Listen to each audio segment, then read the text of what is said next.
Hello and welcome to another Zozin session. How about that? I bet you didn't expect that shit to happen yet again. So today we're gonna continue working on our weird video generator thingy. I feel like my projects become more and more obscure as I go further. As my mental state deteriorates, right? As my mental state deteriorates, my projects become more and more obscure, and that's the project we're working on today. So, I'm gonna leave the link to the playlist of the project in here, right? So, the playlist for 2mpeg4yuv, and I didn't create the playlist yet, so I'm gonna create it after the stream.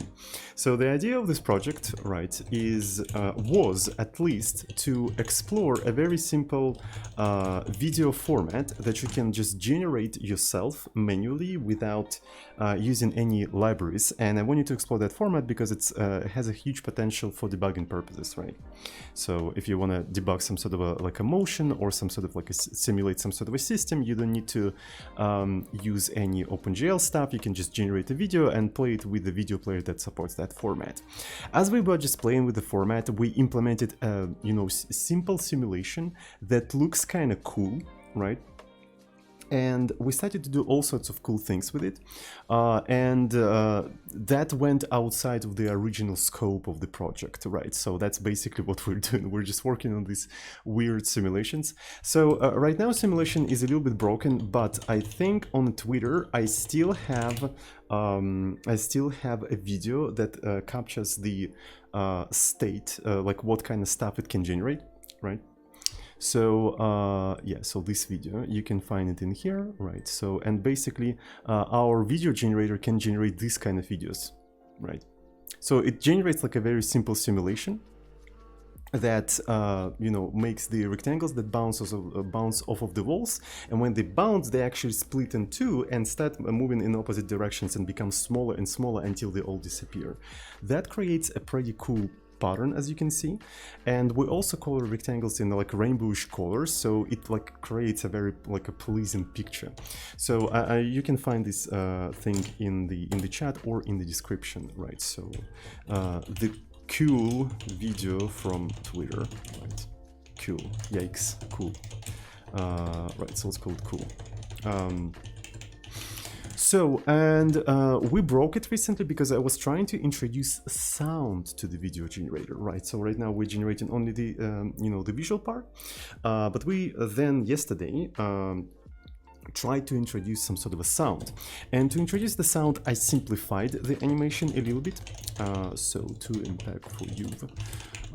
And let me actually clean everything up and regenerate the video one more time, right? So basically I stripped off all of the rectangles, I only left one rectangle, and when the rectangle hits the wall I make it play a sine wave beep, right? And as it bounces more and more, that beep like the frequency of that beep increases, and that creates a pretty interesting video, I suppose.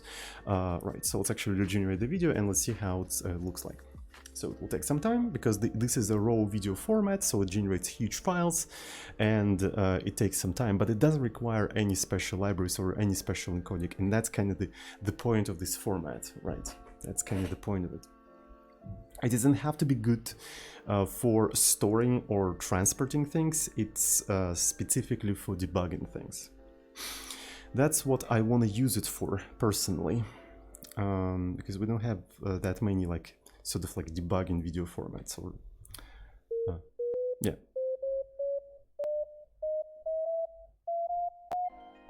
So that's basically what it does, and this is what we did on the previous stream. Don't worry, it's not gonna blow up.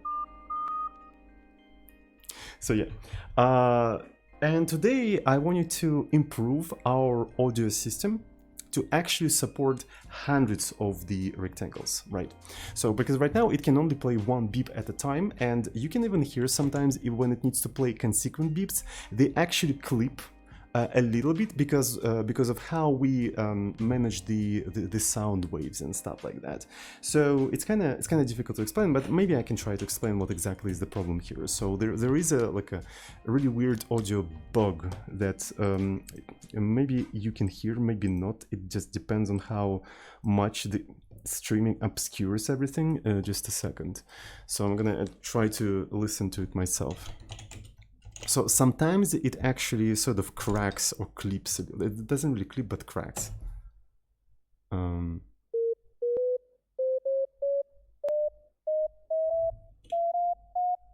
It usually happens when there's two quick consequent beeps, especially when it bounces off of two sides like very, very quickly, like here. You can hear that like small click in there. Yeah, right here.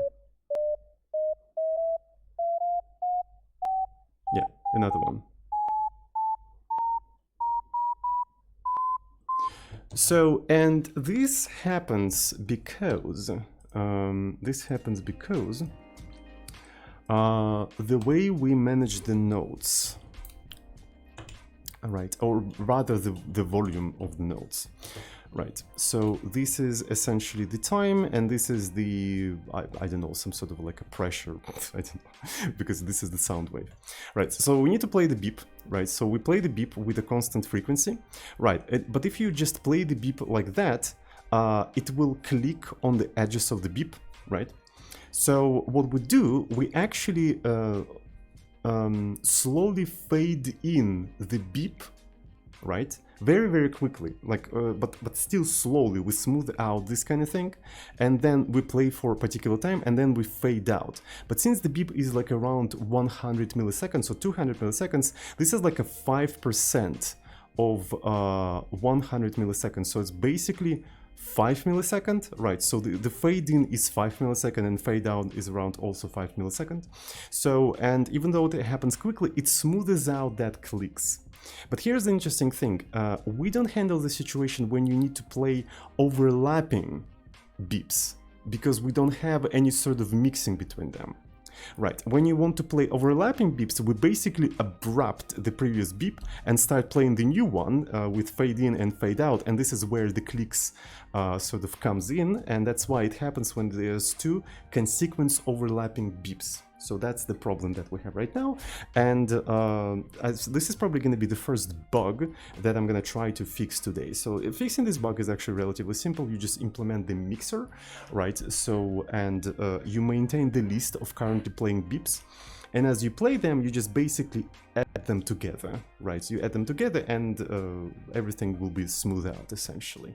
So right now we have just like a single variable that can only maintain a single beep, yeah, every time you need to play another one, we just reset it and everything breaks, right?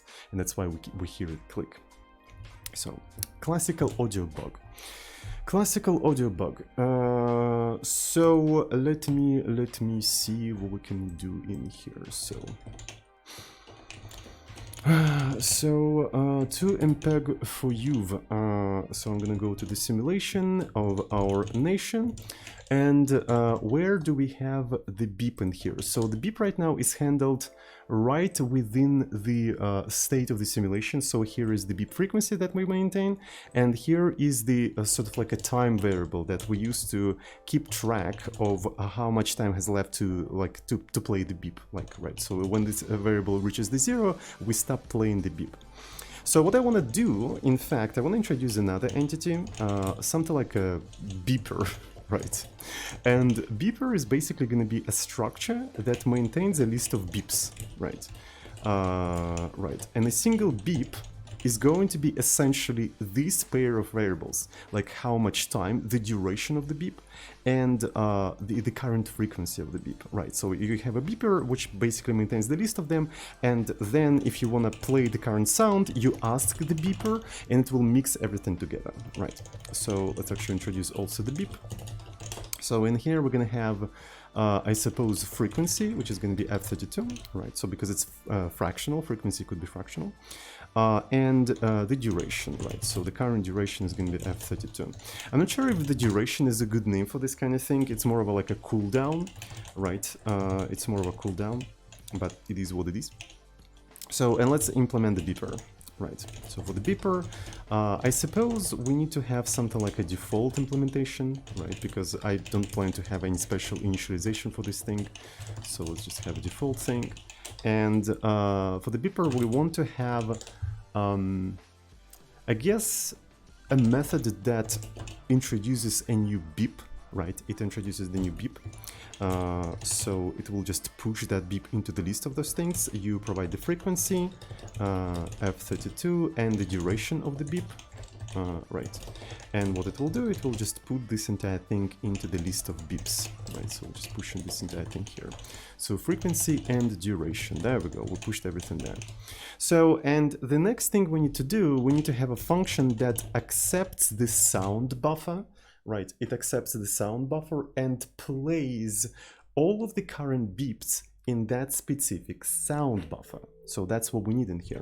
So right now we accept the sound buffer somewhere in here in a state update, and sound buffer is basically an array of floating points and also a sample rate, right? So basically, how many of these numbers per second do we have? Right. So, and because of that, this sound buffer like implicitly defines the time range, right? And the time range should be equal to delta time, but I'm not 100% sure about that. I'm not 100% sure if that has to be the time range. And the synchronization between the video and audio in this project is kind of wonky right now. So, but I think it's going to become better as we introduce the mixer, right? Because maybe the current time of the simulation and the current time of the mixer are going to be like slightly different things. But because of that, there could be maybe like desynchronizations between them. So it's kind of, I'm sorry if it was too loud. It's kind of, yeah, it's kind of strange, but it is what it is. Because we, for the sound, we want to maintain the audio in like integers, right? I mean, for the sound, we want to maintain the current time in integers because that's going to be the amount of samples since the beginning of application. But for the simulation, we want to maintain the time in seconds and in fractional parts of the second. So kind of like a state simulation and sound simulation, they have a slightly different resolutions. And the question is, do we need to synchronize the resolutions somehow? Maybe yes. I think it does make sense to synchronize the resolutions because over time they may become very much distinct, if you know what I'm talking about, right? So, and which brings us to a very interesting conclusion. Like the whole simulation has to be synchronized to the size of the sound buffer, which is kind of strange, but that's what the code wants to do. You know what I'm talking about? Sometimes like you write the code, but the code wants to be like this particular thing, and it's really difficult to make the code turn around and do something else. It's just like the code wants to be this way, right? And right now the code wants to synchronize the video and audio by the size of the audio buffer, which is really strange, but okay, maybe we can go in that direction and see what kind of problems it will introduce. You know what I'm talking about? So does it make any sense? Anyway,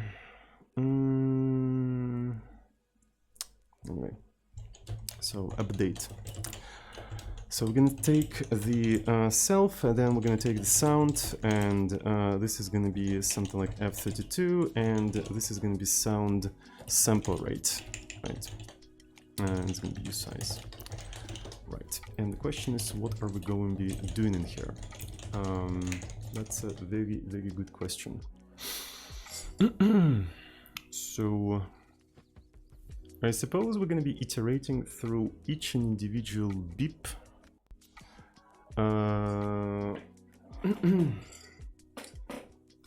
So maybe we're going to be going through each individual sample, and within each individual sample, we are iterating all the current beeps and constantly mixing them up, right? Constantly mixing them up.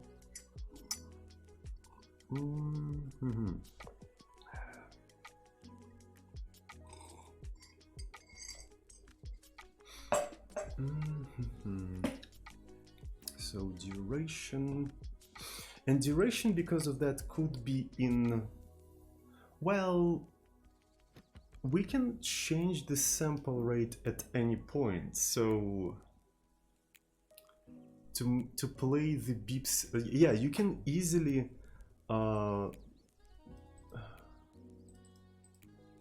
speed up or slow down the sound by changing the sample rate. So because of that, we don't want the sound to be of a particular sample rate, if that makes any sense. So yeah, it's kind of like the entire system is kind of meh, but I guess I shouldn't really worry about that. So the entire system that I'm trying to build turns out really really gross, to be fair. I don't know how to explain that. It's just like doesn't look elegant at all.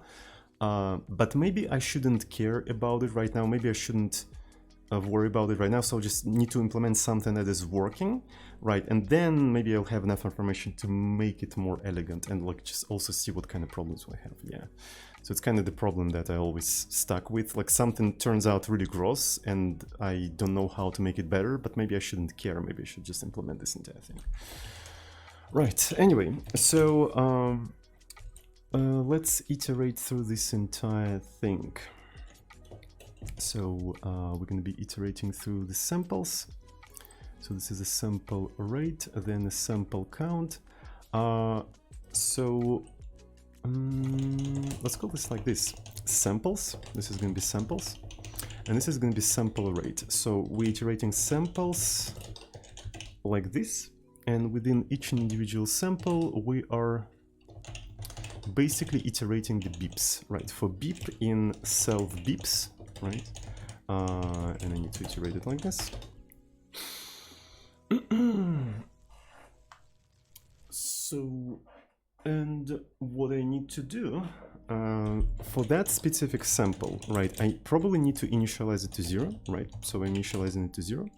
And then I'm going to be adding something like beep update with a particular delta time, right? Update with a particular delta time.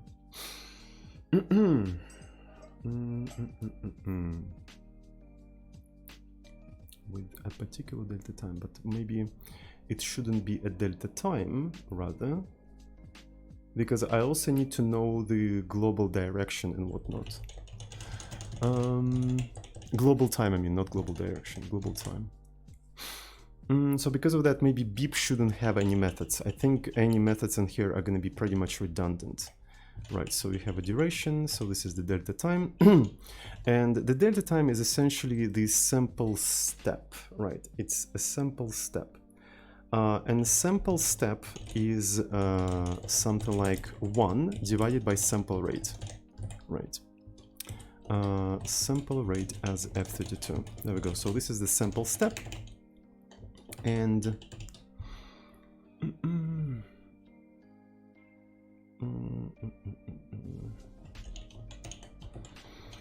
so I need to figure out the volume. So I probably need to start copy pasting the code from here. Right, so this is the sample count.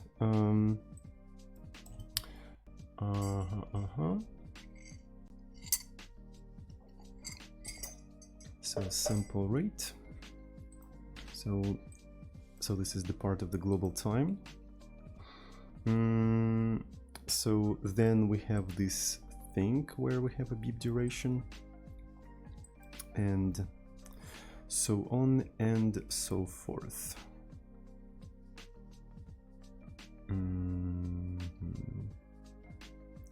So we want to have a global time, right? We want to have a global time.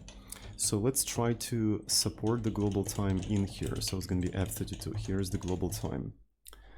Right. This is the global time.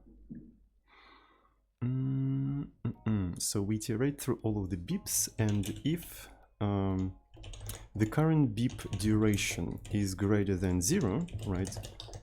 That means then we want to actually play this entire thing, right? So we're basically going to be ignoring all of the beeps that already, you know, finished playing. And after that, we'll have to remove all of the dead beeps, right? So is there any way in Rust to filter out everything, but actually in a mutable way, right? So basically remove everything that fits the particular predicate. So I know that there's probably filter and stuff like that. So there's a retain, only the element specified by the predicate. Okay, so that's literally retain, right? So retain everything, so and it's mutable. Okay, so that's literally what I need. So it's going to be self beeps retain everything. So this is going to be the beep whose duration is greater than 0. So that's basically what we have in here. So we're going to be iterating through the entire beeps, ignoring everything that is like that is already done, and then everything that is done is going to be removed at the end of the update, right? It's going to be removed at the end of the update. Okay. So this is a sample state, sample, and for the particular beep, what we're doing essentially, right? So we're going to be doing that thing. Right, where, so the t is the current time, if I understand correctly, right? It is the current time. Yeah, okay, so it's the current time, so that means I can probably use the global time, right? So this is a global time, then I can use the beep frequency. So this is a very long thing, might as well actually just replace it with pi and just do something like use this thing, right? So because I don't want to like screw up this entire formula. So 2 pi of beep frequency multiplied by the global time. Okay, so then we take sine, and then we take the global beep volume. So that's basically the value of the sample that we need to add to the current sample. Right, there we go. So that's basically what we need to add. So, and I'm not sure, can I actually simplify this to just time? Right, so this is going to be global time, this is time. This is how much time has passed since the beginning of the application or whatnot. And after we did all of that, I'm going to increment the time by the sample step, right? Sample step, there we go. So that's basically the sample step. And we're already mixing up all of the necessary beeps in here, right? So that's the code of the mixer, right? So we go through all of the samples, and for each sample, for each beep, we're just mixing everything up. Right, and I suppose also for each individual beep, as we process the beep, we need to take the duration of the beep and subtract the sample step. Right, the sample step. So, yeah. Subtracting the sample step. And that will allow us to have overlapping beeps and stuff like that. So, and now I need to handle the fade in and fade out of the entire system. So, and I had a fade in and fade out somewhere here, where, yeah, essentially the current duration divided by the beep duration. Okay, so the entire code actually simplifies everything. So I'm gonna just copy paste the entire stuff. Right, I'm copy pasting it in here. Right, and so here what I need to do is essentially take the beep duration, right, and divide it by the like a maximum beep duration, right? So that will give me the percentage of how much has played since the beginning of this thing. And then, depending on what edges we are, so we're at the beginning or at the end, we're basically adjusting the current volume. So this is basically something like fader, or I don't know how, if that's a good name for this kind of thing, but we basically use this thing to multiply the nodes together, right? And that is basically it. I think that is basically it.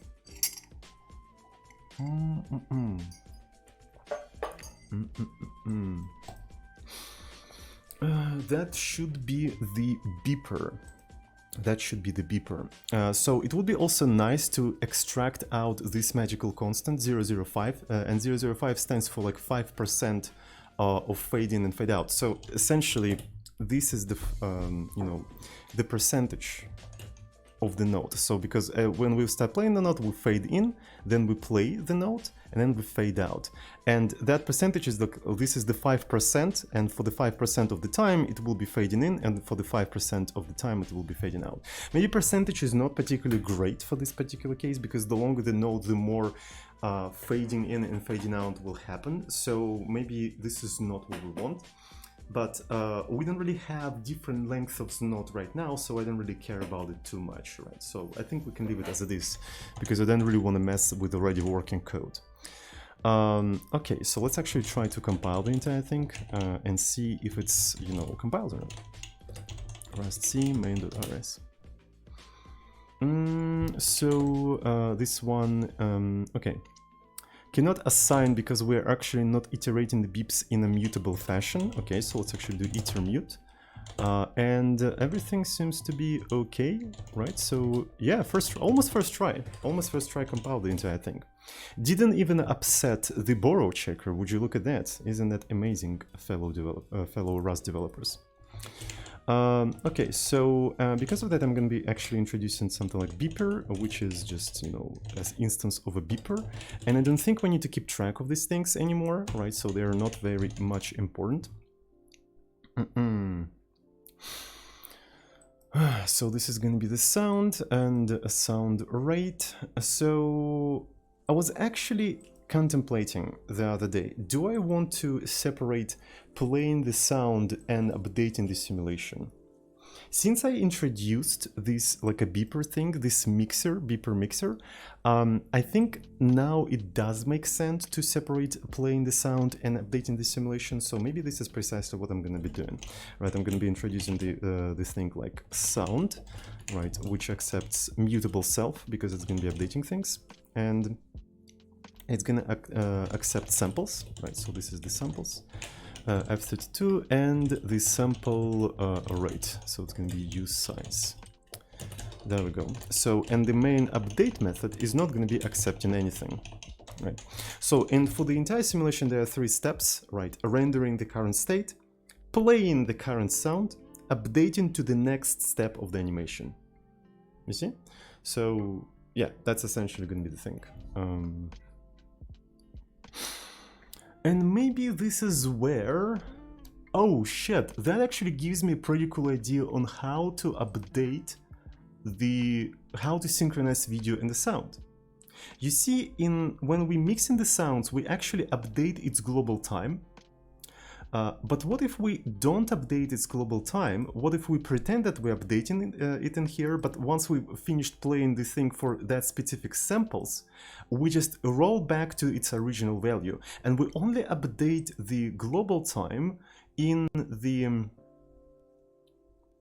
update, and that way we kind of synchronize everything with everything. But it's going to be kind of difficult because we'll have to pretend that we're updating time for the duration as well, so it's not particularly great. So I don't know. Okay, I'm still thinking about this problem, like on how to synchronize properly video and audio, and I'm still not sure how to do that. Still not sure. Anyway, so a lot of this code is not important anymore. There's still clicks that overlapping, probably because of the way, yeah. So basically this is the problem that we're working on right now, and there we go. So what is going on? So can I just remove this entire thing? Okay. And we don't need to update the global time. We don't have a global time anymore. So so this is a beeper height. Okay, so I removed everything, and let's go through the compilation errors and see what we need to fix in here.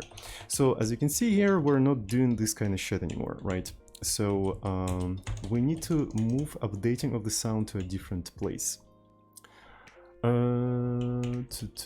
So state sound, play the sound into the buffer, right? And then save the sound in here and then update the state. Yeah, there we go. That's actually pretty cool. So here we basically doing the rendering, right? So we fill up the canvas on which we're rendering the frame. We're rendering the current frame of the state into the canvas. We're converting the frame into the corresponding color space that is supported by the video format, and we're saving that frame. So this like 4 commands are related to saving the frame.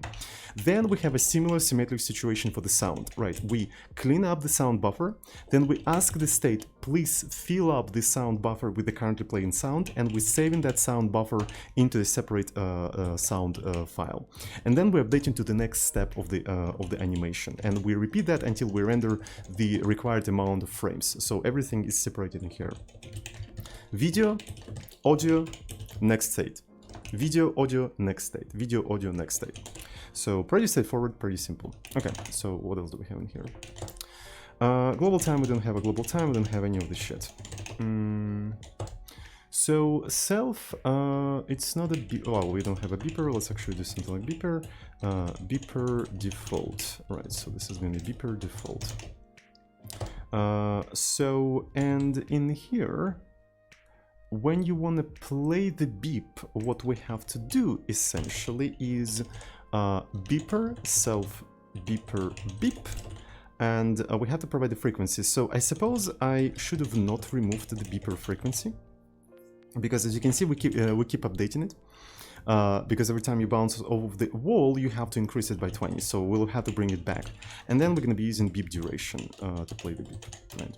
So as you can see here, we detected that we bounced off of the wall, we bounced the rectangle, and we schedule the beep into the mixer. Right. So let's take a look at the beep frequency. Beep frequency is going to be F32, and originally it's going to be the 440 hertz, I think, beep frequency, and this is going to be beep frequency. There we go, there we go. So here's a beep frequency. Okay, go. So let's try to compile the entire thing. And is it compiling? It seems to be compiling. First try, by the way. Didn't even upset the borrow checker. All right, all right, all right, all right, all right. So let's actually try to generate this entire shit and see how miserably we'll fail. If it compiles,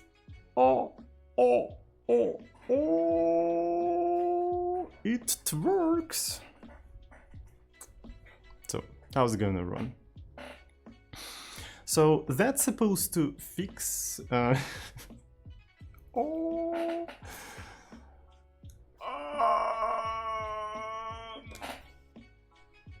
Already it's working, okay.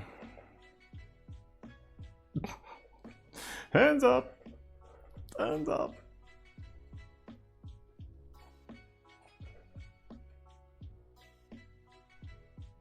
2mpeg4yuv. Yes, that's the name of the project we're doing. Almost the name of the project.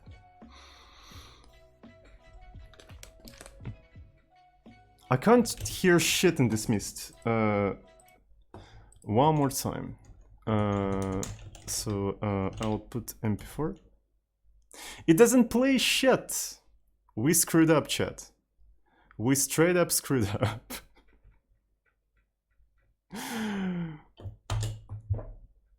If it compiles, it works, by the way. If it compiles, it works. False advertisement. False advertisement. I'm calling a false advertisement on this one. Why my program compiled, but didn't work? Look. Chat. What the fuck?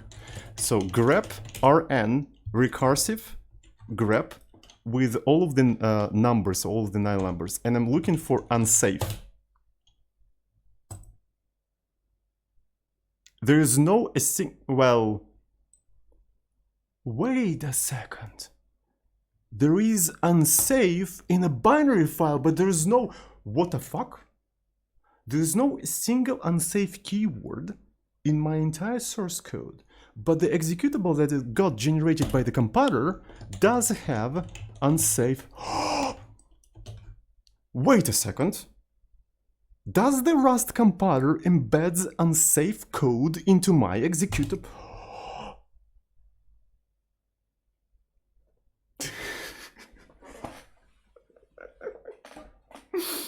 So that's why it doesn't work.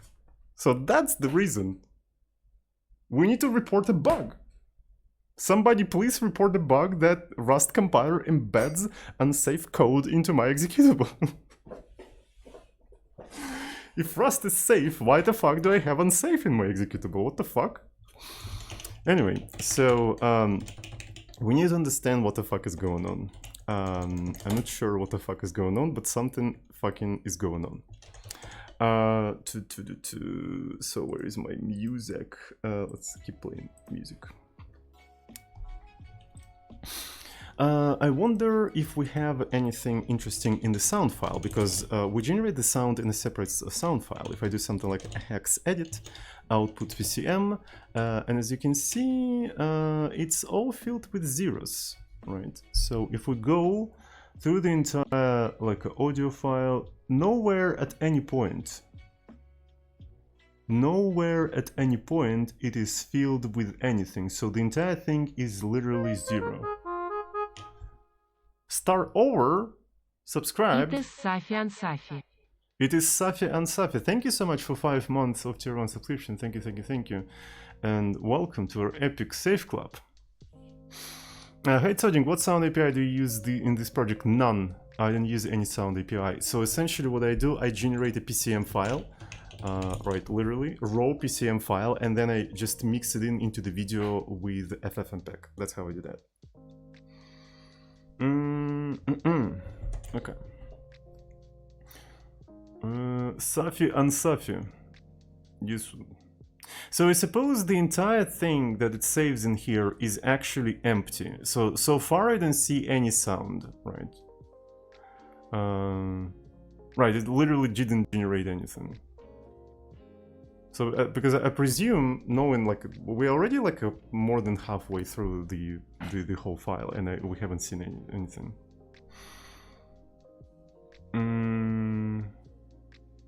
So that might be the problem. And all of that because of the goddamn unsafe keyword in my executable. Who the fuck put unsafe keyword in my executable? That's literally the reason why it happened. We found it. Anyway, so let me see. So what do we have in here?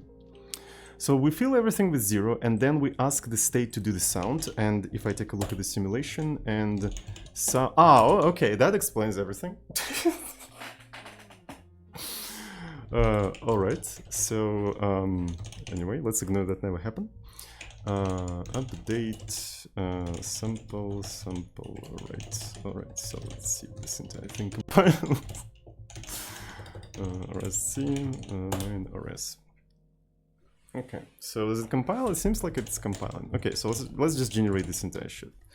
So to be fair, I kind of don't like that it starts playing right away right now. So maybe I'm gonna enable that a little bit later. So I'm gonna just, run the entire thing and see how it goes. Alrighty.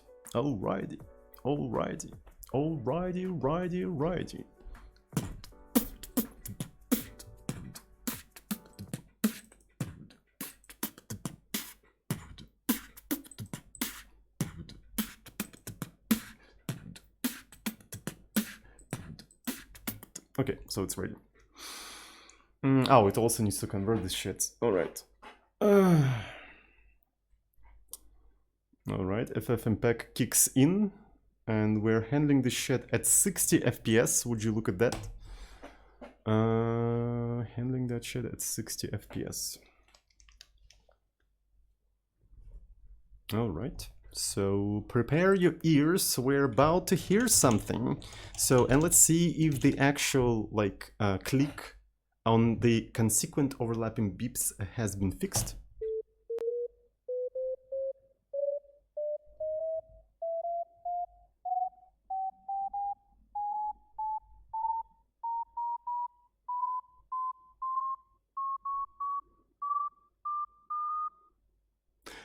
You can clearly see that they're overlapping and they're not really clipping, but there's something weird with them. Oh, I know what exactly is weird with them.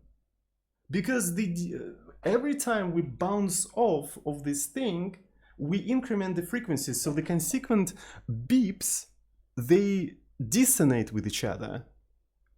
Yes. So yeah, I think it's actually pretty good, right? So that's precisely what we want to have, but we can try to actually increase the step of the frequency a little bit to make it sound maybe a little bit more pleasant, because that's roughly what we wanted. So that's roughly what needs to be happening. So I think so. Let's actually do it like this. We have to like increase the frequency correctly. According to like music theory or something like that. So maybe we'll have to write a function that accepts the number of the note on the like, you know, classical like Western scale and converts it to a frequency, so we can increment things not by the frequencies but by their note.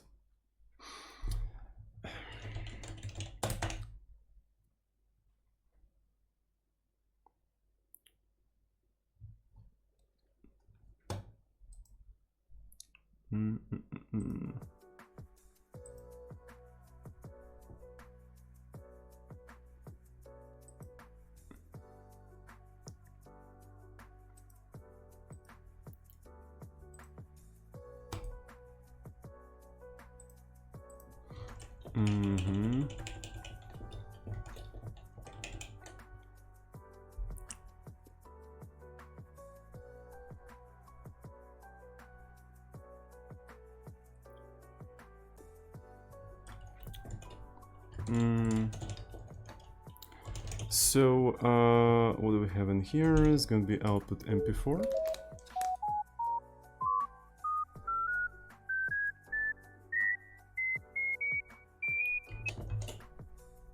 It's kind of dangerous, not gonna lie.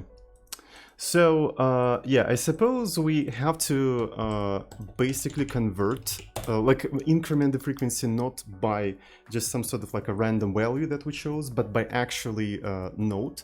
And as far as I know, notes, they're not linear, right? So there's a particular formula to that. But I do have the formula saved in my Haskell, like music in Haskell video. Right, so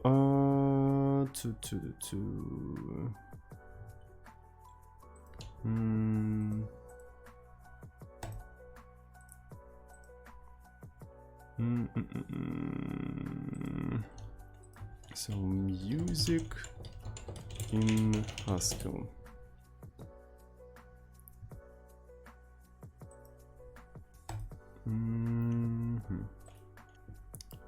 So, okay, so here is the video where I actually explained all of that. You can find it in here if you're interested. And of course, for people who's watching on YouTube, I'm gonna put it in here. Right, music in Haskell video. Right, there we go. And in the description, I think I also left the link to the note math, right? So here is basically the formula that you can use. The basic formula for the frequencies of the notes of the equal tempered scale, I guess that's what it's called, that's the official name for this thing, is Fn F0. F0 is the frequency of one fixed note which must be defined. A common choice is A, so yeah, it's 440.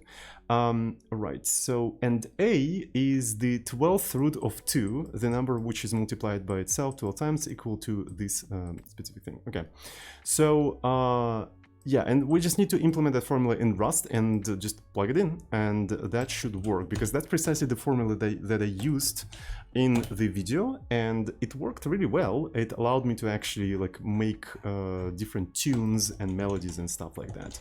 So, and of course I'm gonna leave that link in the description as well for people who's interested in this kind of stuff. So yeah, I guess I remember, wait a second, I remember that also in the comments I left a link to Minus Physics video that kind of explains the math behind that formula, I think. Yeah, as we discussed on the premiere in the chat, Minus Physics has a video explaining 2 to the power of 1 over 12 in the semi-autonomous Hertz formula. Right, so that's the video, and I don't remember how exactly it was explained in there, so maybe we can take a look at that video right on the stream, so if you guys don't mind, because I think it's gonna be, oh my god, YouTube. The sound of shaking YouTube! Shut the fuck up. Shut the fuck up, YouTube. Okay, so here's the video. So why is it impossible to tune a piano? Right, so okay, this is gonna be this thing. So math, note frequencies, math. Right, and this is the video why it is impossible to tune a piano, right, something like this, right, and we can watch it, because I kind of want to refresh the knowledge about that, because that information was not really useful for me, so I forgot it really quickly. So, yeah. Animal intestines. The sound of shaking animal intestines. I mean, strings, which are traditionally made out of cat gut. But regardless of what it's made out of, when a string vibrates, the fuck? It does so with the ends fixed to the instrument. This means that it can only vibrate in certain ways, sine waves, like a jump rope with 1 bump or 2 bumps or 3 or 4 or some combination of these bumps. The more bumps, the higher the pitch, and the faster the string has to vibrate. In fact, the frequency of a string's vibration is exactly equal to the number of bumps times the string's fundamental frequency, that is, the frequency of vibrations for a single bump. And since most melodious instruments use either strings or air vibrating in pipes which has the same sinusoidal behavior, it won't surprise you to hear that musicians have different names for the different ratios between these pitches. In the traditional Western scale, 1 to 2 bumps is called an octave, 2 to 3 is a perfect fifth, 3 to 4 is a perfect fourth, then a major third, minor third, some other things that aren't in the scale, and from 8 to 9 bumps is a major second, or whole step.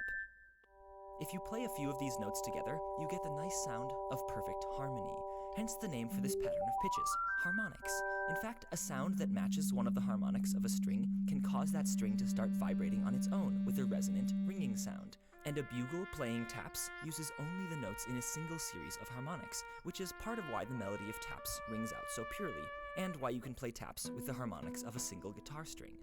Harmonics can also be used to tune string instruments. For example, on a violin, viola, or cello, the third harmonic on one string should be equal to the second harmonic on the next string up. Bassists and guitarists can compare the fourth harmonic to the third harmonic on the next string up. But then we come to the piano, or historically the harpsichord or clavichord, but either way the problem is this: it has too many strings. There's a string for each of the 12 semitones of the Western scale, times 7. If you wanted to tune these strings using harmonics, you could, for example, try using whole steps. That is, you could compare the 9th harmonic on one key to the 8th harmonic 2 keys up, which works fine for the first few keys. But if you do it 6 times, you'll get to what's supposed to be the original note an octave up, which should have twice the frequency. Except that our harmonic tuning method multiplied the frequency by a factor of 9/8 each time, and 9 over 8 to the 6th is not 2. It's 2.0272865295541, etc. If you tried harmonically tuning a piano using major thirds instead, you'd multiply the frequency by 5/4 3 times, or 1.953125. Still not 2. Using fourths, you'd get 1.973, not 2. Fifths gives 2.027 again, and don't even try using half steps. You'll be off by almost 10%. And this is the problem. It's mathematically impossible to tune a piano consistently across all keys using perfect, beautiful harmonics. So we don't. Most pianos these days use what's called equal-tempered tuning, where the frequency of each key is the 12th root of 2 times the frequency of the key below it. The 12th root of 2 is an irrational number, something you'd never get using the simple ratios of harmonic tuning. But its benefit is that once you go up 12 keys, you end up with exactly the 12th root of 2 to the 12th, or twice the frequency. A perfect octave. However, the octave... So, yeah, that makes sense now. 12th root of 2 to the 12th, or twice the frequency. A perfect octave. However, the octave is the only perfect interval on an equally tuned piano. Fifths are slightly flat, fourths are slightly sharp, major thirds are sharp, minor thirds are flat, and so on. You can hear a kind of wah wah wah wah wah effect in this equal-tempered chord, which goes... Okay, I get it, because of the piano. Alright, so that's why you have 2 to the power of like 1 over 12. Because it's, yeah, makes sense. Because basically what we're doing here, we're effectively tuning the piano. So, yeah. Wow, wow, wow. Whoa, whoa, whoa. Whoa, whoa, whoa. Whoa, whoa, whoa. Whoa, whoa, whoa. I think I'm gonna make a small break, by the way. So,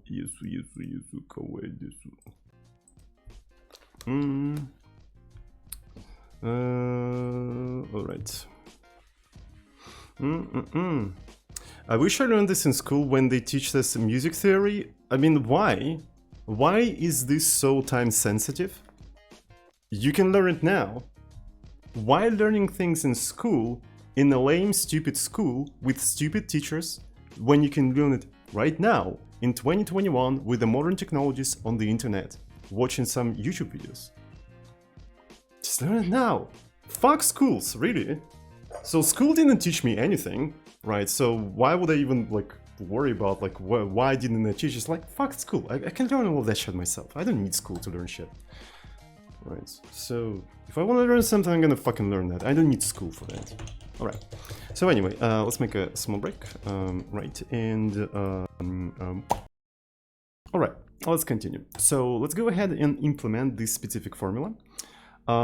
So as far as I know, it should be pretty straightforward, right? So, and another interesting thing about this formula is that n can be negative, right? So that means you can have nodes below 440. So yeah, let's just go ahead and do that. I'm gonna go to sim.rs and let's introduce the function that is called something like I don't even know how to call such function, to be fair. So frac of node. I guess it makes sense, right? So, and in here we're gonna accept the node i32 and it will return the frequency of that specific node. So, and in here, right, so let's just take that, so f0, so 440 multiplied by a to the power of n. And the question is, can I just do something like pole node, right? So something like this, pole node. And then I can say that a is essentially 2 to the power of 1 over 12. So that means it has to be something like 2, like this. Chiroptical, thank you so much for 26. Oh my god, that's a lot of months. Thank you so much for 26 month of tier 1 subscription. Really appreciate it. So you've been watching me for so long. Thank you. It's a long time. Okay. And you still watch me despite me not programming in Haskell anymore. This is actually kind of respectful. So all right, that's pretty cool. Thank you so much. I really appreciate that. So 12 over 12, there we go. And so that's basically the thing we want to have in here. Interestingly enough, maybe I can just chain this stuff together, right? Like this, and I guess that's the whole formula, right? I'm not sure if it's gonna compile. I probably have to convert node to float, and not even sure if you can do power like that. We'll see about that. Okay, so here's the power, and can't call method power a numeric float. So I suppose I have to do something like, do I really have to put underscore in here? That's really interesting. Gratsuko, thank you so much. Didn't say anything. I was hoping that TTS is going to say something, but didn't say anything. Thank you so much for 3 months of Twitch Prime subscription. Thank you. Really appreciate it.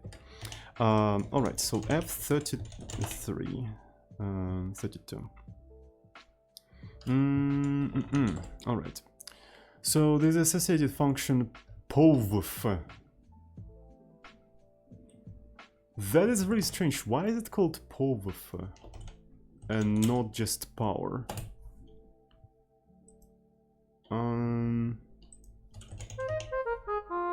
Another one. Travis Hartwell subscribed with Twitch Prime. Your first subscription, by the way. Thank you. And welcome to our epic subscribers club. Thank you so much. This is really strange. That one. Thank you so much, Loop 327. Thank you so much for tier 1 subscription. 4 months, by the way. 4 months. Thank you so much. So this is really strange. So for some reason they have like a different naming convention for the power and power F, which I don't quite understand why. Right. So you can say it's kind of similar like in C. Right, like in C, where you have power for integers and power for floats. But at the same time, right, so they're trying to separate, on the level of a naming convention, operations on integers and floats. But here is the thing, why there is no such thing as mod and modv and fmod? Right. So for doing modular arithmetics on both integers and floats, you can just use modular operator. Right. So essentially for integers, if x and 2 are integers, it's going to be integer modular arithmetic. And if both of them are floats, it's going to be basically f mod f. Right. So why Rust does not separate the concept of modular arithmetics for integers and for floats on a level of naming convention, but does separate these concepts for the power? You see what I'm talking about? Because I remember the other day I was looking for fmod ev and I couldn't find it, and then I realized that you have to use this modular operator. So I assumed, okay, so the Rust trying to be consistent across different kinds of numbers, right? So it doesn't matter what kind of number you have, integer, float, if they have similar operations, you can do them in a similar way, right? And I would expect the power to be called the same thing across different kinds of numbers as well. So there's kind of a strange inconsistency in naming and stuff like that. This is the only case, by the way. I bumped into this kind of stuff in Rust all the time, where there's like these inconsistencies and these weird things. Like, it's just like, why? If you're... I thought you're following that convention, but you're not following that convention now. It's really weird.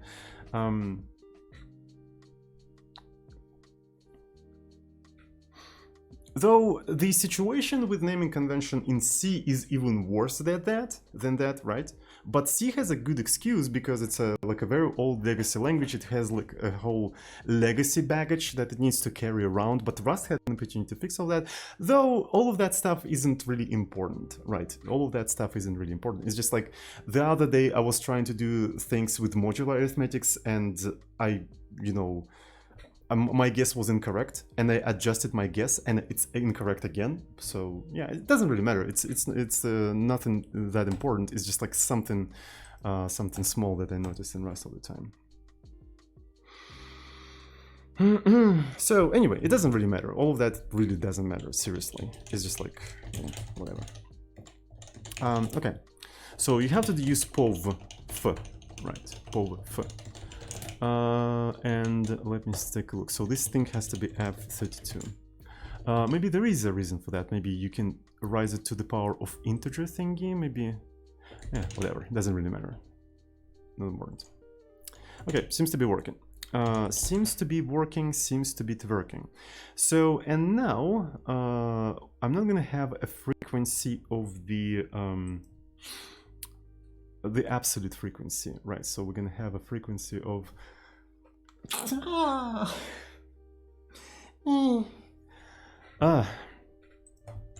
beep note I32. Thank you so much. So this is gonna be beep note, and we're gonna start with 0, right? So we're gonna start with 0, and every time you bump, right, we're gonna increment the node by 1. Right, we're gonna increment it by 1, and what we're gonna do note freak of note self beep note. Right, there we go. So that's basically what we're gonna do in here. And now it's gonna basically increment the note of the beep on the Western scale, right? And we'll see how it goes. Alrighty.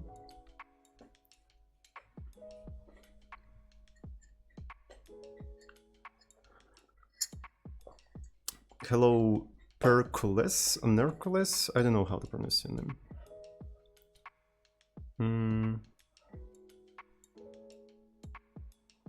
I said Percules because N looks like P in Russian language, like P.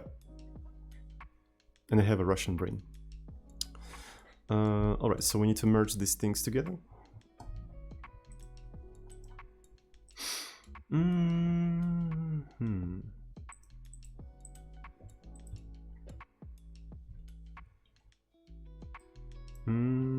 Are you a musician? No, not anymore at least. Alright, so it's gonna be MP4.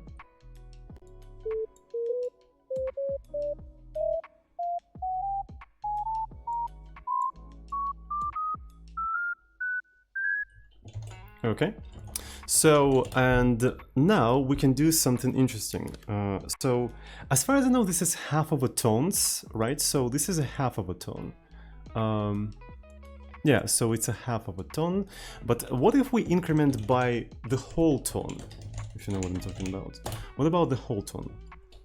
So let's actually set the duration for to something like, you know, smaller, because we will wait for the rendering whole day. So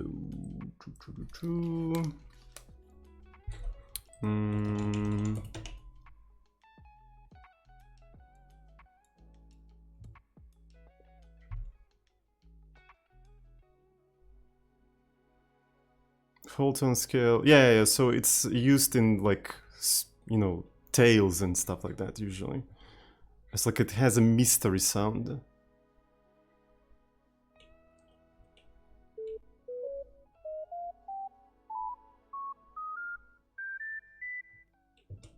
The thing about the like a tone scale is that in in old Soviet movies related to like stories and folk, it's actually quite often used to like convey mystery and stuff like that. So this is one of the things it's quite often used.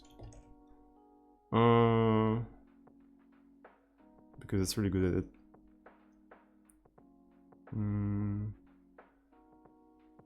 So I want to kind of increment this thing by something that is harmonizing, if you know what I'm talking about.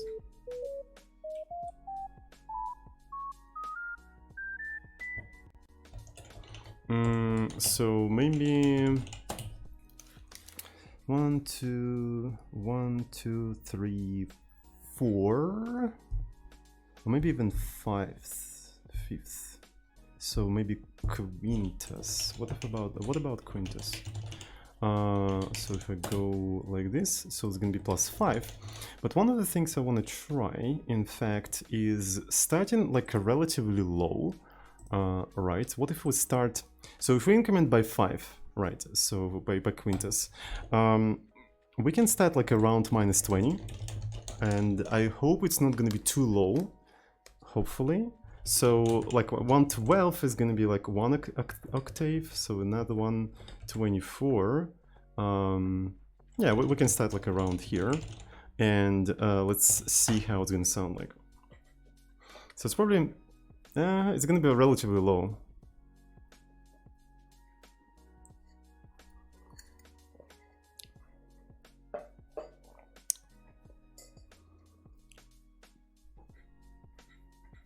Hope it's not going to be too harsh on.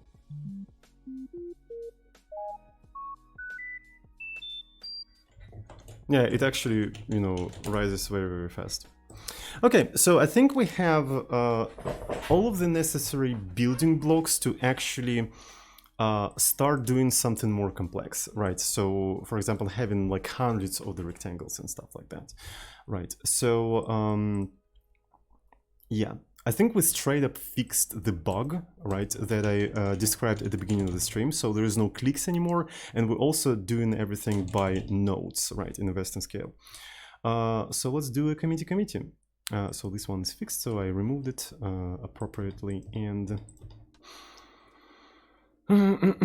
so fix the sound bug, and I'm gonna push that right into the repo, and you can find the source code of this thing in the chat, or if you're watching on YouTube, you can find this stuff in the description, right?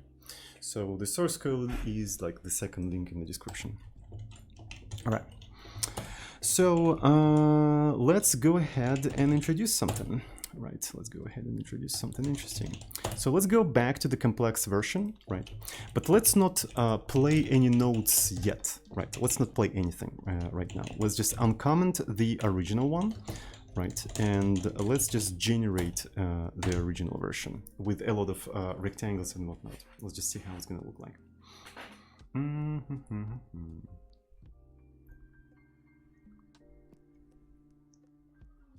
So it's going to be very, very interesting.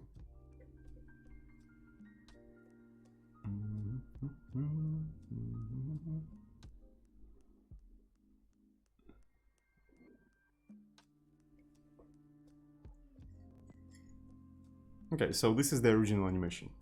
So yeah, now you understand why I didn't introduce sound into this thing right away, because there's a lot of shit that is going on in here. So, and imagine like playing a beep on each rectangle collision.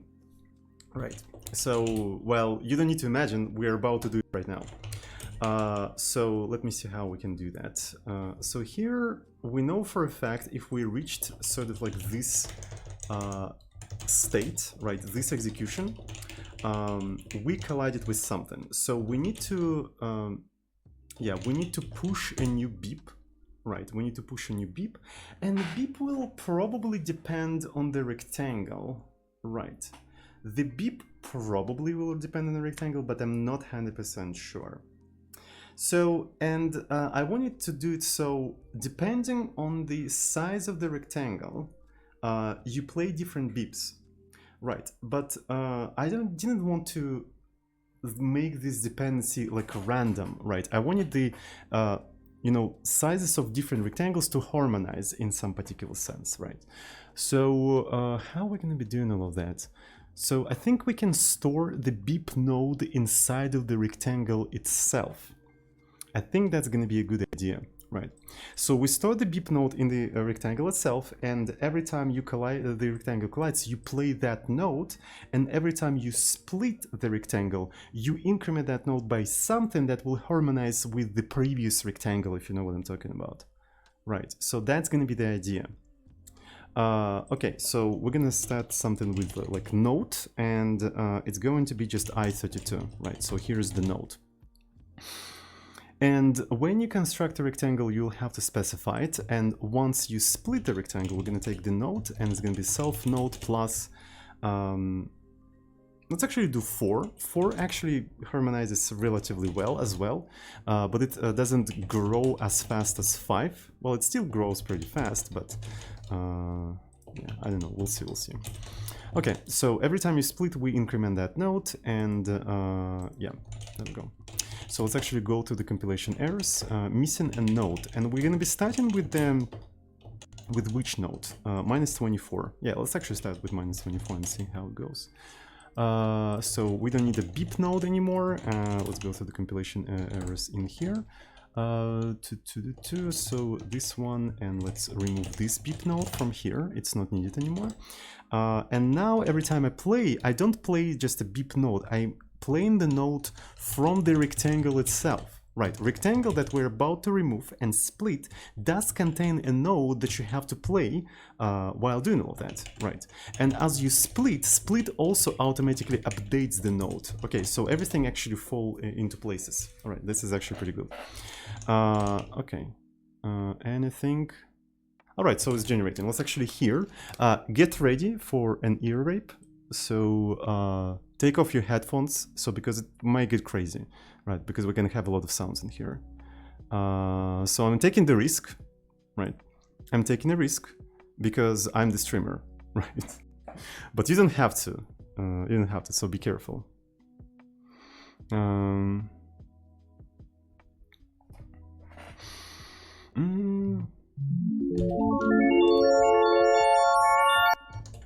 Holy shit! That's the coolest shit I've ever heard. What the fuck? What the fuck? It was so cool! Oh my god, I didn't expect it to be so cool.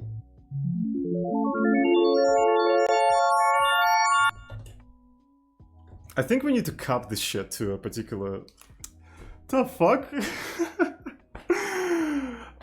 I think we need to increase the threshold a little bit. So what is the rectangle? So it's around like 10, right? It's around, so after this size, after this entire size, the,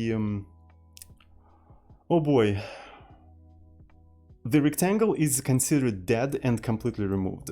So width and height, so this is actually the area, right? So this is 100, and this is also 100, but this is the area. This is the area of the rectangle. So, and what's the factor reduction? So essentially, how quickly does it reduce? So how many times it will do all of that. So if you have the area is going to be 100 by 100, this one. And if we multiply it by 90, how much does it actually decrease the entire thing? I think it should decrease it a little bit faster than usual. So if I take this kind of thing, is that the same? No, I don't think it's the same. Yeah, it's actually like decreases a little bit faster.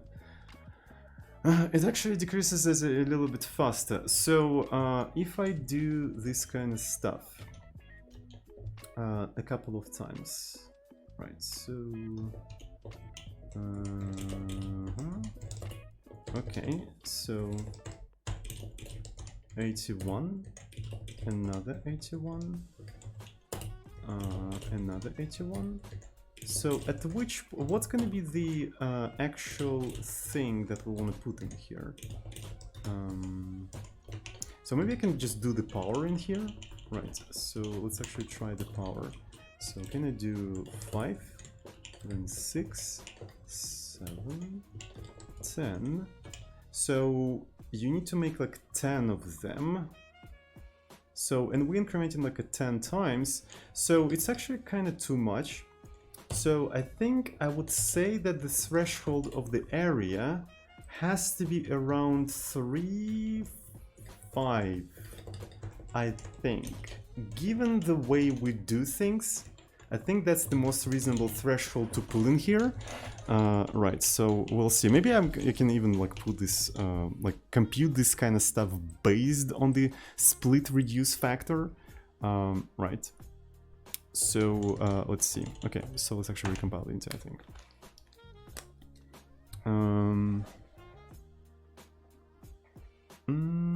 Split reduce factor.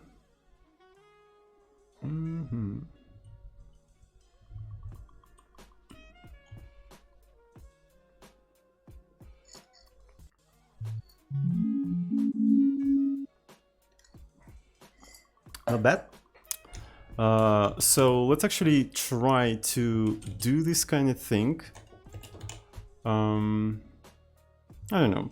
So we can take the rect width as f32, multiply it by rect height as f32. Right. Then we can take the split reduction thingy. Right.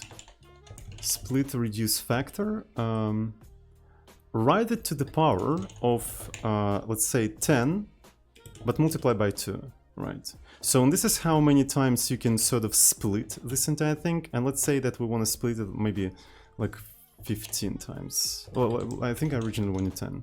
Yeah, that's basically what I want to have in here, right? So it's going to be f, and this is going to be something like this. Okay, let's see. So it does not like that because you don't need any of this stuff.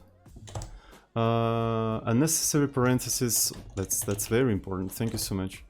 Calls to constants are limited to const function, tuple structs. Okay, so you cannot just do that. Annoying. Really, really annoying. So... calls to constants, constant function tuple. So we need to pre-calculate this thing somehow differently.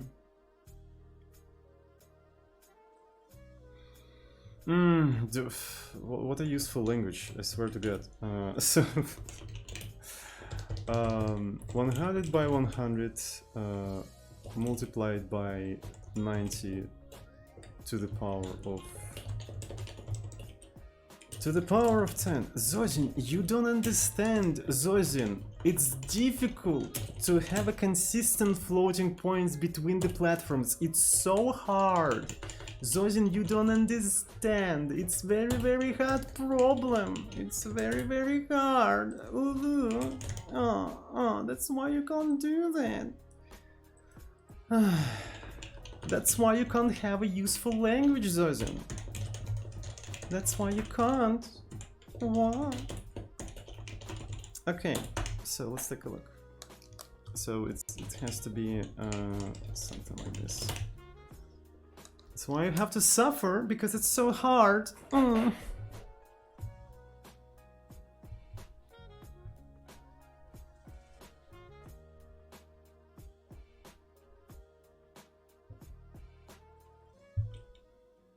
Okay.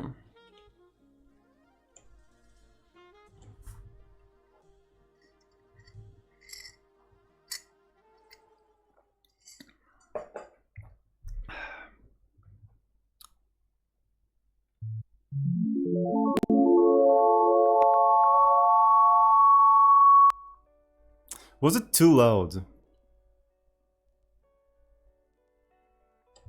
was actually kind of cool, but was it too loud? A little loud, a bit. Okay. So I have an idea. We can actually reduce the volume for the simulator. Beep volume. So what if I make this thing like half of its original volume?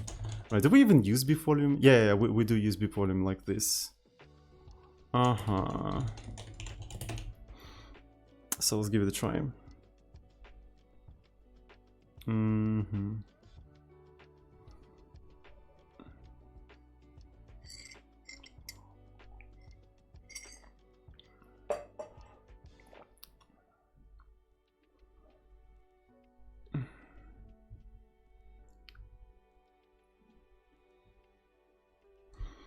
Mm-hmm.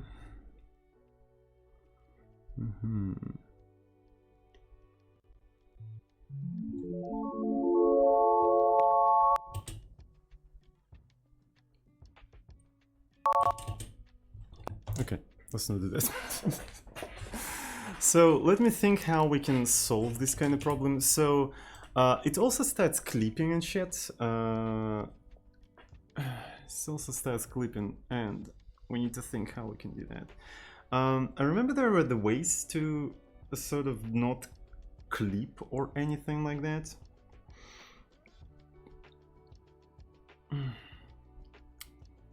Okay, we can put the volume around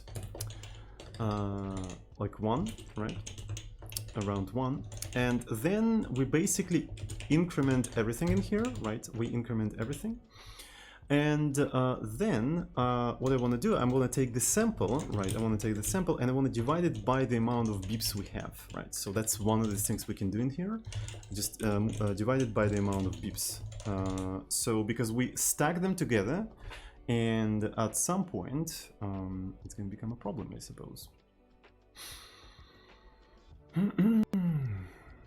So it would be kind of cool to actually do 2 iterations and retain only the beeps that are like current, so you don't divide too much, but it could become kind of slow. But we're not doing that in real time anyway, so I don't think we care about the performance right now. So yeah, let's give it a try. Let's see if it's gonna become better.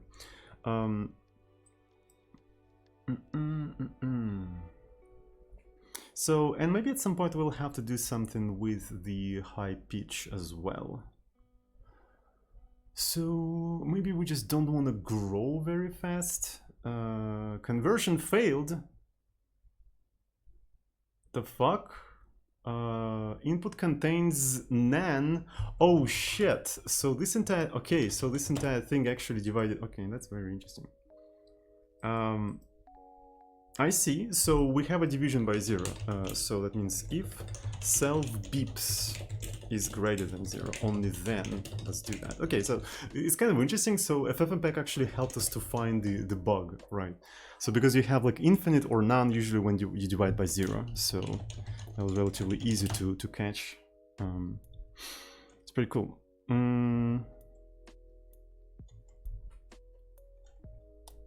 Backseating. No backseating.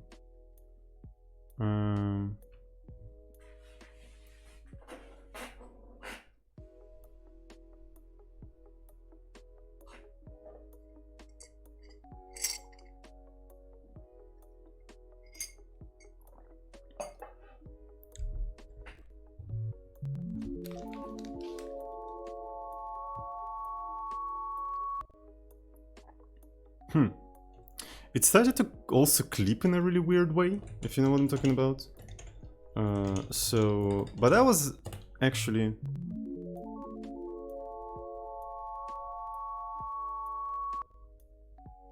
Why is it clipping like that? You know what I'm talking about? It's just like so weird.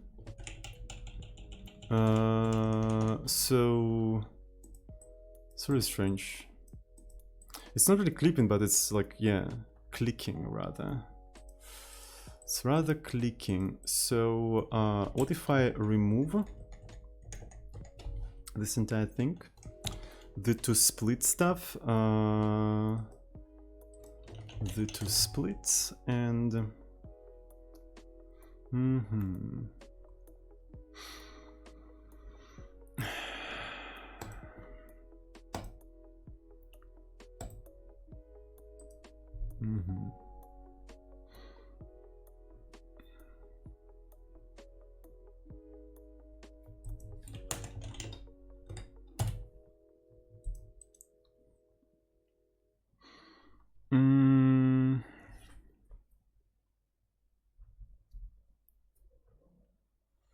where was I?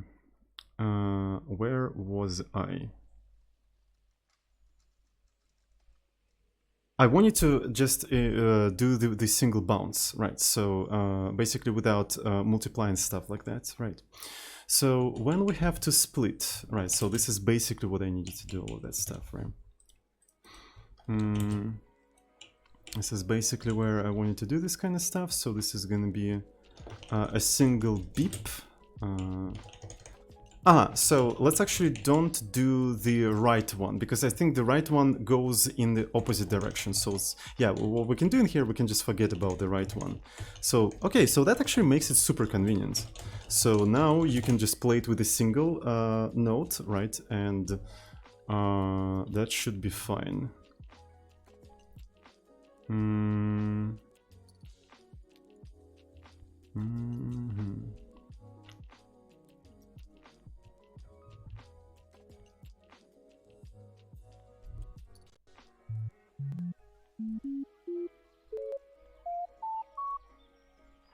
Okay, so the problem here is that they still click on overlapping. That's what's interesting. So they still click on overlapping, and I'm not really sure why. That is very interesting. And is this because of this division here? I don't really think so. So let me see. So if I remove this division,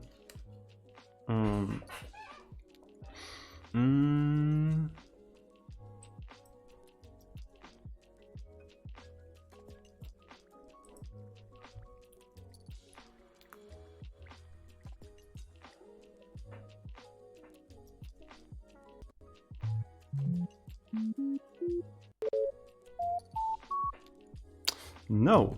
Okay, so this is not because of this division.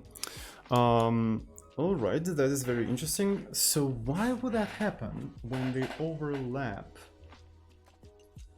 Why would that happen? So they will probably amplify in some sense. There's no reason for them to be this way. You know what I'm talking about. Where is the bug coming from? I clearly don't see it. I really don't see it. It would be nice to maybe visualize this kind of thing and just see how it looks like. But yeah, it would be kind of cool. So maybe we could basically play 2 beeps after a certain amount of time, then try to hear that in a separate sample, and then visualize that sample and see how it goes. But that will take a lot of time to code. Something like this will take a lot of time to code, so I don't really want to spend too much time on that. Right. So another thing we can do, we can just try to look at the code and find the problem in the code. So duration,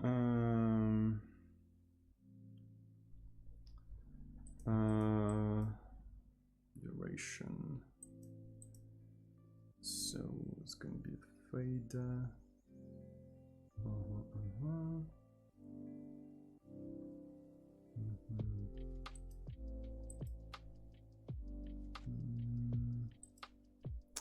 So then we divide that entire thing.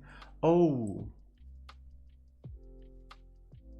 Maybe it makes sense to actually maintain some sort of a counter in here, right, where we basically don't divide it by length, but rather by this counter, because it may not necessarily be... Okay, and because of that I can move retain outside of this entire thing. Okay, so that's a little bit better. But I know for a fact that this is not because of the division, right? So I don't know, but I mean, it's just like a nice thing to have anyway. It's a nice thing to have anyway.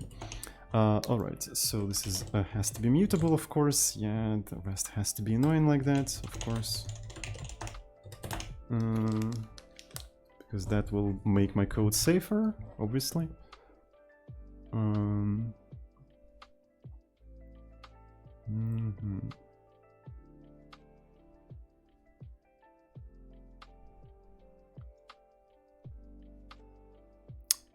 We need to implement...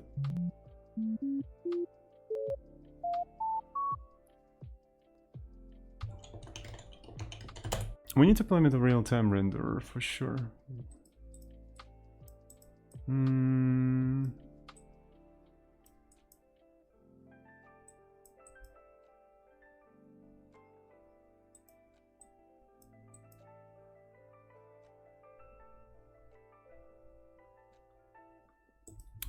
Okay, so maybe I'm gonna just try to output two things in there. But to be able to output two things, I think I want to have an access to the beeper, right? So, but I mean, I can just create the beeper outside of the entire stuff, so I just can make it public, right? So let's make the beeper public. Then this thing will become public, and the update as well. Man, I feel like I'm going into like a very deep rabbit hole, and I don't really have that much time left. Okay, so maybe I'm not gonna go into this rabbit hole, right? Because yeah, we're already running out of time, so it's really dangerous for me to go there, because I'm probably not gonna end up anywhere, and I'm gonna be really frustrated, so I don't really want to frustrate myself too much, right? So, because I already have enough, you know, reasons to be frustrated these days. So let's leave it as it is, and the final result of the today's session is going to be that we managed to do something cool, right? Look. So let's see. So this is going to be a right area, and this one is going to be this one, right? So maybe the next day I'm gonna like look at this code with a fresh head and see what's the problem, and maybe have a motivation to actually do the proper debugging, because right now I'm gonna frustrate myself. Yeah.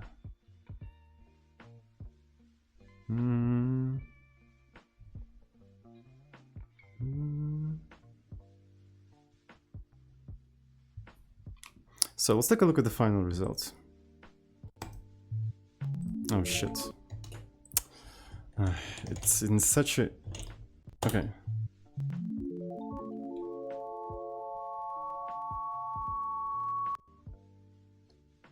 Not bad, pretty cool. So what's interesting, okay, so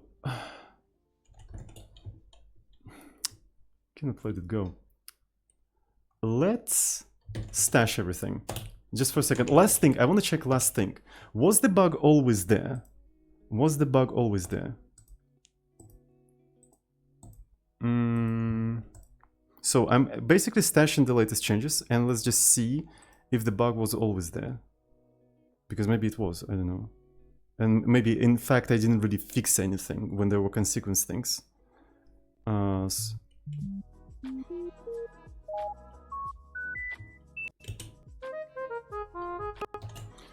So, I did introduce, so the bug was introduced in here. Right, so maybe this is what we can look for now. Hamikovi, thank you so much for 18 months of tier 1 subscription. But I didn't really do anything significant in here, so I didn't change much in the mixing itself, if you know what I'm talking about. There's nothing much in the mixing per se. One of the things we can try is, instead of dividing, like I don't know why I'm going there. Like I should basically stop, but it's really fucking difficult. So Okay, so what if we don't divide this thing, but at least we can clamp this entire stuff, right? Maybe that's what's going on. Clamp it between one.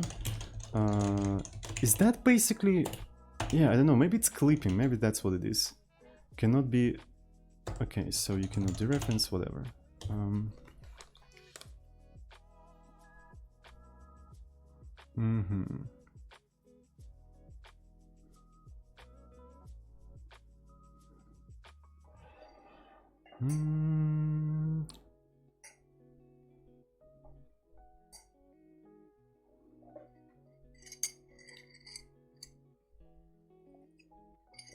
Real-time render on the next stream for sure.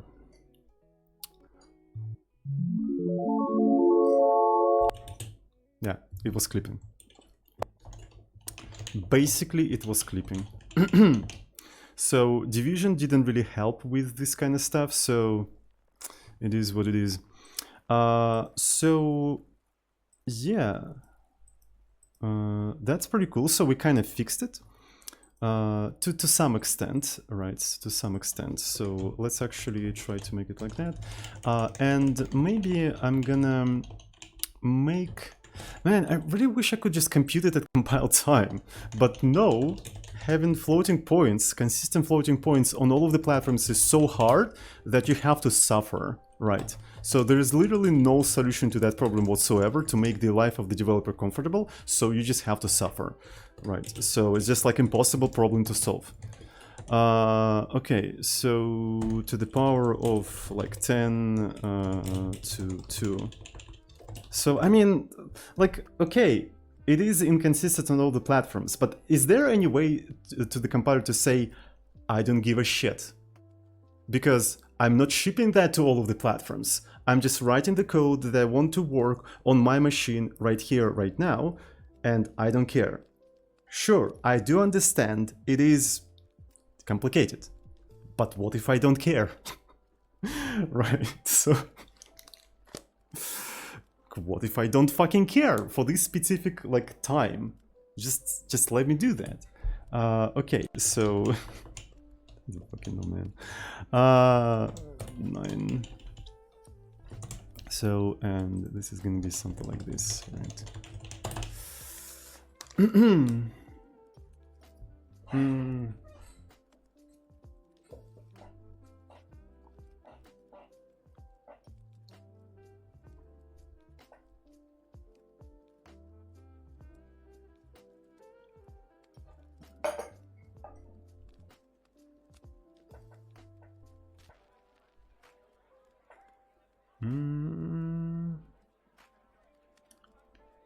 Because it's a throwaway software anyway.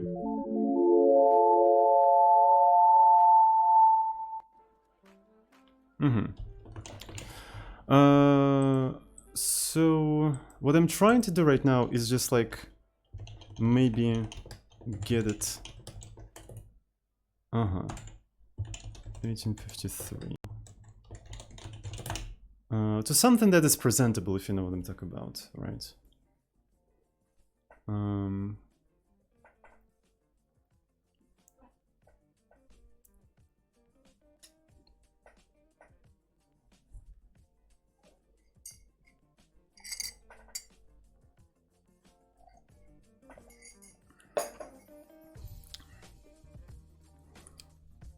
Maybe I also want to reduce like the master sound.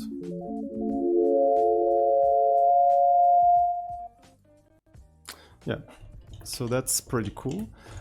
So one of the things we can do here as well when we're playing, where's the clamp? Yeah, also multiply that by beep volume just in case. Right, and let's see if it's gonna be too bad.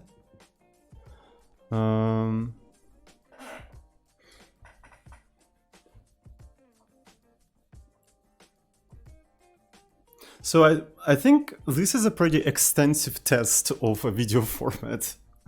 Well, I mean, it's not really like the sound is not part of the video format, so whatever.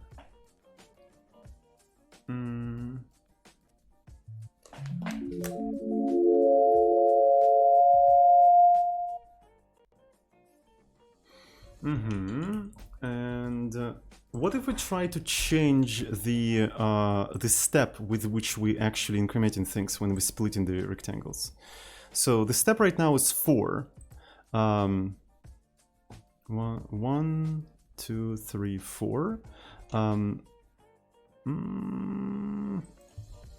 So what about 3? 1, 2, 3. So it's gonna be a little bit like a minor thingy, but I think it might work. Right. So, and let's just listen to that. Let's just listen to that.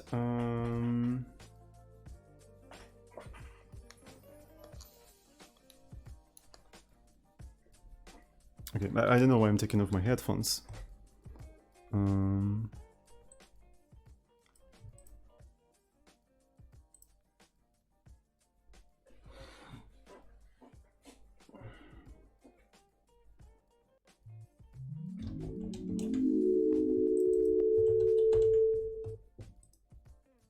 Okay. So I guess that's fine.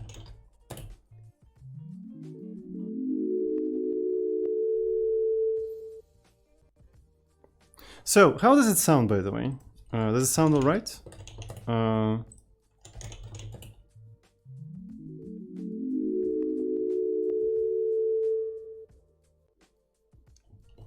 It's not bad. It's still a bit loud.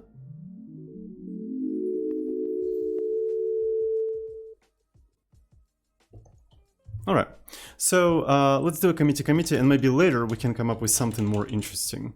Sound spoke to me, but I reduced the sound, so yeah.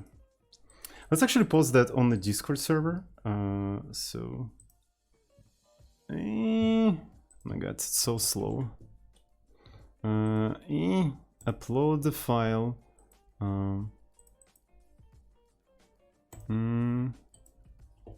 Careful. Potential loud sound. Mega. Okay.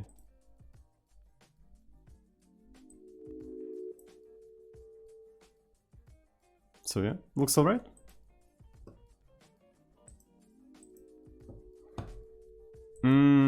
Is not multiplying clamped value. Clamp.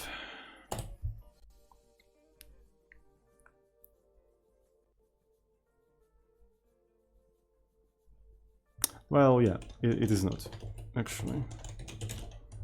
Thank you. So let's listen to this thing now.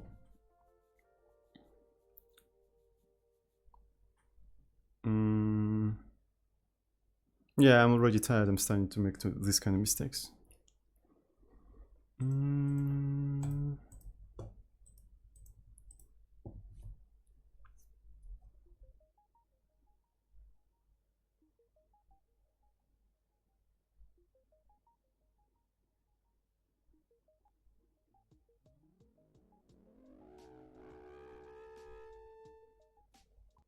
That wasn't helpful, so let's not do that.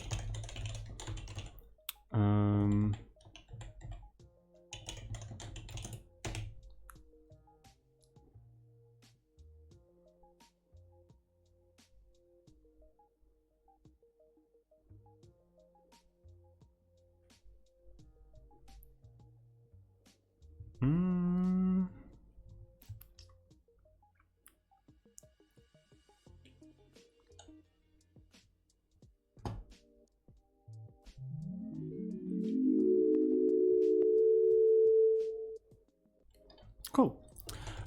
So let's do committee.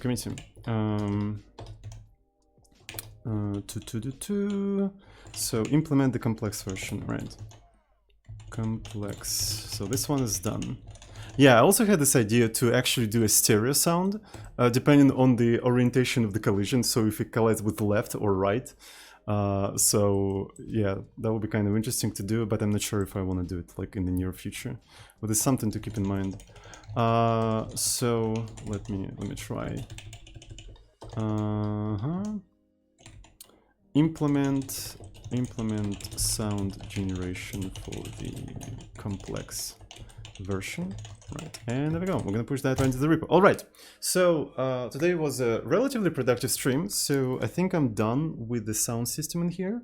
We can try to do different sort of like schemes of sound generations, right? So maybe step differently, or maybe do the beeps on different kind of events. But I think I exhausted the potential of this entire thing, and I kind of want to move on to something else.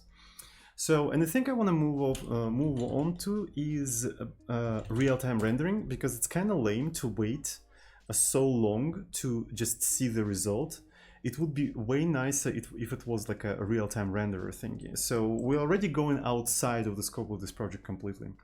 So, and maybe because of that, I'm going to create a new project with the same simulator module, but with the like OpenGL renderer and whatnot, and maybe also with the integration with ALSA or Pulse Audio or something like that, if you know what I'm talking about. So, right. So I want to keep this project as basically playground for the for this video format, and just move on to to playing with this small simulation animation and see how we can do all that.